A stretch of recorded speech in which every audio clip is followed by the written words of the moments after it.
framing on the silo is almost done.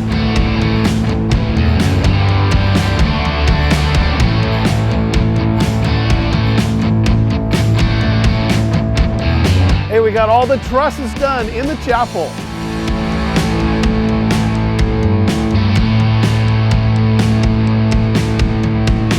We're working on the roof here in the event center and we're almost done. So Grace City, I had the privilege this week of interviewing one of our dear neighbors. Her name is Iris Bolstad. I've known her for about 5 years. She's a precious saint.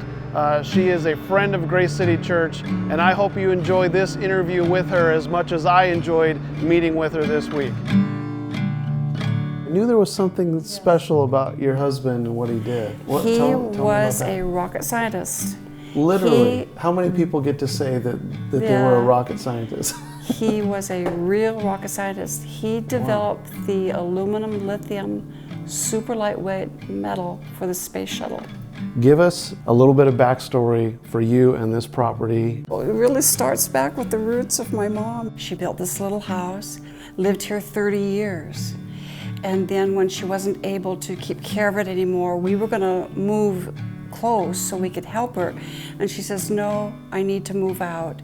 Would you buy my house? So we did.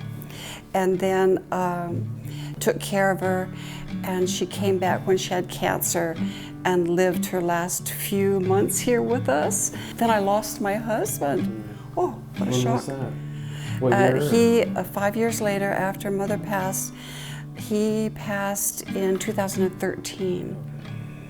And so we had all these plans for the house, and I just decided to go ahead and finish and stay here and enjoy it. So we did that.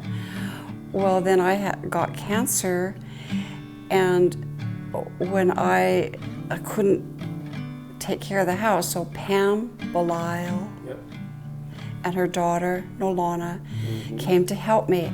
And I was standing at the window one day watching the waves of grass. The wind blew that grass, and it was so pretty. And I said, you know what I would like? I would like for a church to be built here. About a month later, she came back and said, we've purchased the property, and Grace City is going to build their church here, and I just was so thrilled. I actually squealed. I was so happy. So now that it's being built and I'm watching it, it is so much fun. Yeah. Oh, it's just a thrill to me. There's another important point too. This property was saved for Grace City. Yeah, tell us about that.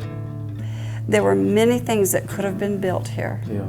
It was offered to the Forest Service, and that didn't happen. And they thought of developing it for houses, and they decided no, they didn't want to do that. And so there were many, many things that could have happened here, but just at the right timing, God's timing, Grace City got this property. And it is a wonderful gift to the city. You are meeting the needs of so many families. I noticed how many children you have in your group.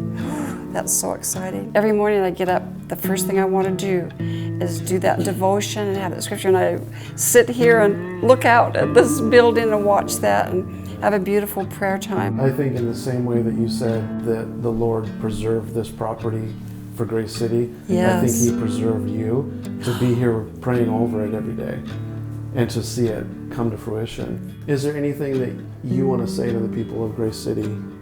I want to say thank you for your vision, for the outreach to the community, for the sharing of what you have, and the people you've baptized. Wow, it's beautiful. So I say thank you for what you're doing.